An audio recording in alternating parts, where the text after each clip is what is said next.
নমস্কার।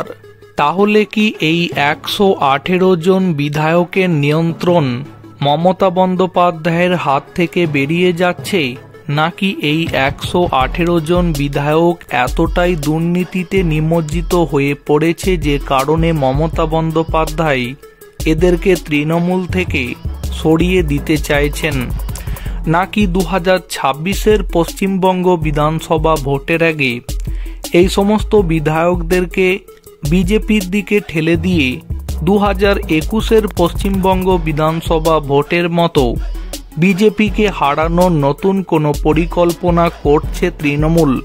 এখন এই নানা প্রশ্নই তৈরি হচ্ছে।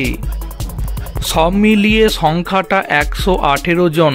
তারা শাসক দল তৃণমূলেরই বিধায়ক, কিন্তু বিধানসভায় একেবারে চুপচাপ বসে থাকেন, মুখে কোনো উচ্চবাচ্য নেই, আসনে যান, মুখে কোনো কথা নেই। রাজনৈতিক পর্যবেক্ষকদের মতে বাম আমলেও বাংলা থেকে কয়েকজন বাম সাংসদ ছিলেন যারা সংসদ ভবনে যেতেন কিন্তু মুখে কোনো কথা বলতেন না। তবে এবার বিধানসভায় থাকা সেই চুপচাপ বিধায়কদের কিছুটা সক্রিয় করার উদ্যোগ নেবে তৃণমূল। তৃণমূলের পর্যবেক্ষণ অনুযায়ী 118 জন বিধায়ক গত 4 বছর ধরে বিধানসভায় একেবারে নিষ্ক্রিয়, কোনো উচ্চবাচ্য করেননি।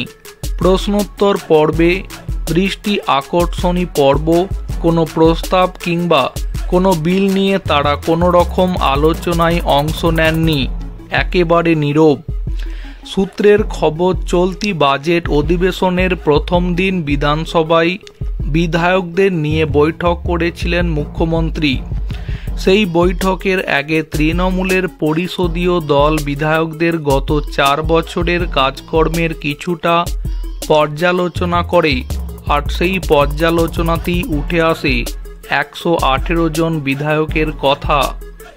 সব মিলিয়ে এখন রাজ্য বিধানসভায় তৃণমূলের বিধায়ক সংখ্যা 222 জন। সংখ্যাটা নেহাত মন্দ নয়, কিন্তু তার মধ্যে 118 জন বিধানসভায় কোনো বক্তব্য নেই, একেবারে নীরব।